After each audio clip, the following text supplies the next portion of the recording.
Hello friends, my name is Akanksha and I live at Vangani. I am qualified as a B mechanical. After completing my B mechanical, I prefer to go for a job in design section say as Autocad, SolidWorks, etc. So I took admission in Mangalmurti CAD Center and I have been a student over there for 2 to 3 months where I completed my first AutoCAD course.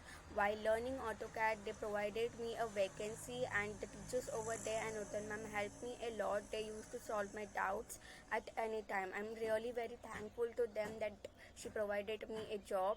And also I would like to say that if you are a fresher and don't know what to do next and how to choose your career path in technical study, then Mangalmurti CAD centers are there for you to help out of it and make your future bright. Thank you.